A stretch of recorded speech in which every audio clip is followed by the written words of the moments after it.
Hello, everybody, and thank you for tuning in to the Liberty Report. With me today is Daniel McAdams. Daniel, good to see you.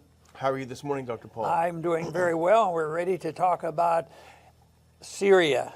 We have visited about Syria quite a few times, but there's a little bit of news yesterday. In some ways, I found it a little bit entertaining, but it's also very serious, and depending on which rebel group you support, there could be some good news or bad news. But the big issue is dealing around Damascus, East Ghouta, and what I found so interesting is what was devastating was the last-ditch bombing by the anti-Assad rebels and al-qaeda type people, because they're losing the war there, and Assad has recovered and taken back about 80% of that area, and it looks like the rebels and the al-qaeda are losing this fight. Of course, it looks like we're probably closer to that group than we are to, we're not close to Assad at all, so we sort of cheer them on. But there was a big bombing, which was devastating in a sense. It killed a lot of people, civilians, 38 civilians, children, and seems like our government hasn't expressed any real concern about the loss of life. Sometimes, they get hysterical if they think one individual may have been gassed when they have no evidence. But all of a sudden now, this is ignored. But this is pretty important because if Assad gets total control of this doesn't mean that war's over, because there's still, the far eastern part, and there's still a lot of turmoil there. But Assad will be essentially not going away. The whole program of Assad has to go, established by Obama, doesn't look like it's working out that well. So I think that, of course, I'll mention this a little bit later on, but I found it fascinating that Assad made a visit to this area too, because it was of high priority. Yeah, it was. And, we've a couple of things. We said a couple of weeks ago when we talked about this, we outlined the 5 different rebel groups who were controlling eastern Ghouta, and all of them were jihadists, all of them were in favor of Sharia law, and they were mostly backed by the U.S., some explicitly backed by the U.S. So these guys were backing there, and now that they're on the ropes, and I think you mentioned earlier that 80% of eastern Ghouta was recovered by the Syrian government forces. So really this is, and that's why we picked this title, this is sort of the last stand of Obama's policy of supporting moderates who all turned out to be jihadists, in trying to overthrow Assad. This is kind of, as you say, they're far from one, but the recovery of this is a significant event.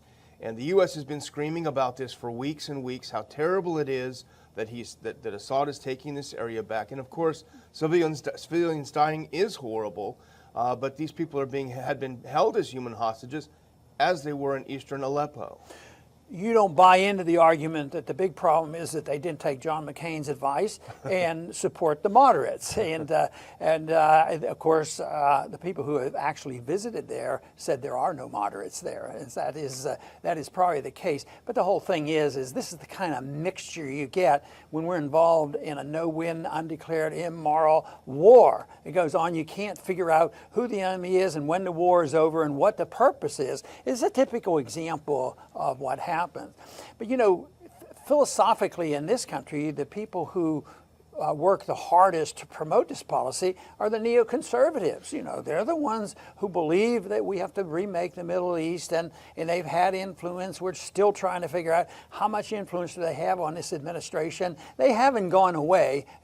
Certainly there was hope even from us that the new administration would be less influenced by the neoconservatives, but it doesn't look like they've gone away. Now, I saw something the other day, an article by Max Boot, and he's a powerhouse when it comes to neoconservatives. Does he speak for the neoconservatives? He has a different position. We have thought that maybe this will just really discourage all the neocons and they'll walk away. But what do you think Boot's position is on this? Well, Boot, of course, as all the neocons, was very gung-ho about the U.S. needs to attack Syria. This is back in 2012, I think.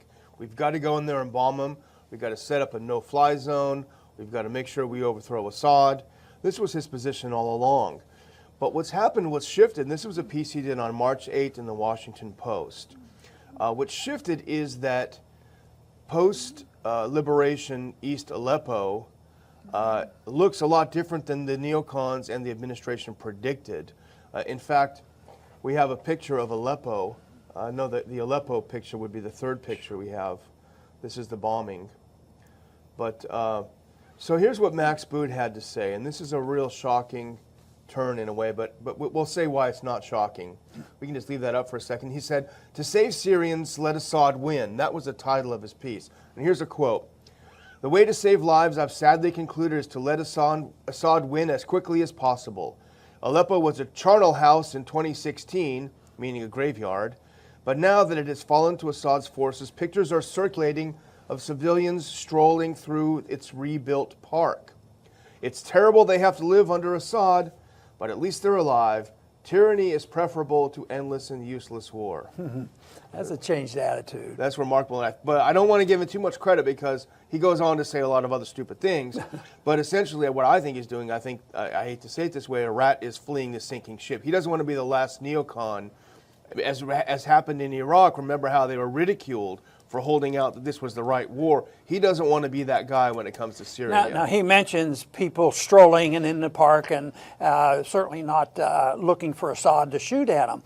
What I found interesting and a strong message is Assad, just yesterday or the day before yesterday, he decided, well, I'm going to go and inspect this place that's been in turmoil for 7 years, more or less to say, things have settled down, we're winning this war, and I'm going to make a presence.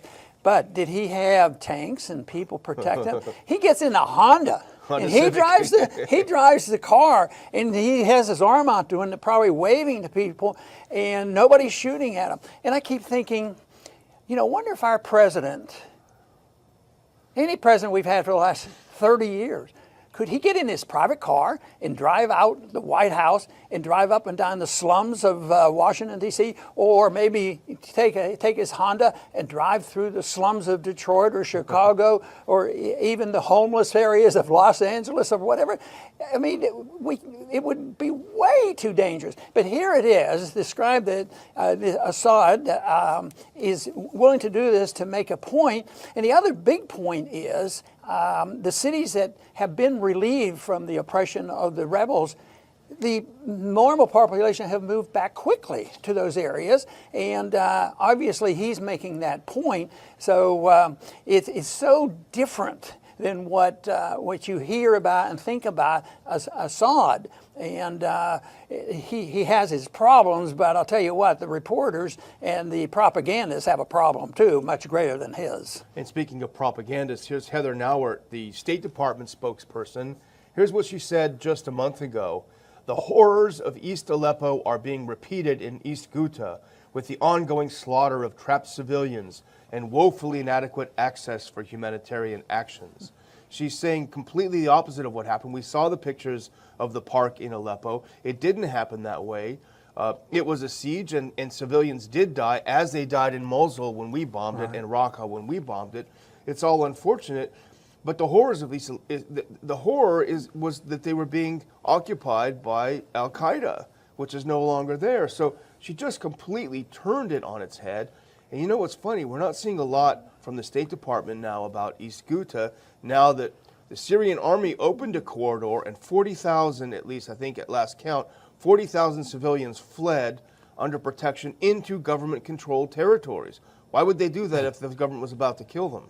Yes, in this thing about Boot's position of backing off, and save themselves for another day, this whole thing of this phone call that Assad made, or Trump made to the king of Saudi Arabia. He says, hey, how about King Solomon? How about giving us about $4 billion? And then you go in and take care, and we can use that money to rebuild. It like Trump wants to move out. But the payment will come from the Saudis because they have an interest, and they probably have to neutralize what they think is happening with Iran being influenced there. And I kept thinking, this is amazing that we're in the position of brokering something like that. I can't believe that would happen. But you can see on the surface why Trump might think, well, this might be a good deal. You know, it's a good deal for America. We back off, we get some money, we pay somebody else to do the bidding, and we satisfy the Saudis, and we continue to fight with the Iranians. Yeah, it is. It's it's a fascinating call. The Washington Post reported on this call. It was in December, and if you want to look at it in a bright side, I think it shows that his instincts might be good, because the whole idea was that if we get this money from the Saudis, reconstruct, the guarantee we make the Saudis is we won't let Assad back in eastern Syria. But he said this might help us hasten our retreat, our departure from Syria. So if in his mind he's thinking, how do I get us out of there quicker, and he makes this thing that he thinks is a deal, there's actually something good in that. You know, his instinct is right. But I can see some downsides to it, because still there are some Syrians who think Syria ought to be Syria. Yeah. And there will be people who will think that the Saudis and their arrangement up there is against the interests of Russia and Syria, as well as Iran. So theoretically, that's how most of these things work. Theoretically, it's supposed to work like this, but these intentions don't always work out that way. But maybe it's a lot better than saying, well, let's have a demonstration. We now have a bigger bomb than we dropped on Afghanistan. We need to test it and drop in that. That wouldn't make any sense. But at least this is a different approach. But sometimes I think things like this it seems so bizarre, and it could only happen when you have a policy which is so disjointed that something like this could be a serious proposal. See, instead of calling King Solomon on how to get our troops out, he should have called you, because you would have said, just go home. Get out there. Simple. You don't need the $40 billion or $4 billion from the Saudis. Right. Make it simpler. But a couple of other things. You know, we talked about the marketplace bombing, and this was horrific yesterday. And this is something that's troubling, because we hear over and over the U.S. is ready to attack Syria. If you dare use gas again, we're going to hit you, we're going to hit you, we're going to hit you. And even when there is no evidence of gas, we blame them for using it. Mattis, early last month, the Secretary of Defense, he made a bizarre and startling claim. He said, I don't have the evidence. What I'm saying, this is about Syrian government using gas. I don't have the evidence. What I am saying is that the other groups on the ground, NGOs, fighters on the ground, have said that sarin has been used. So we're looking for the evidence. So here's Mattis saying we have no idea.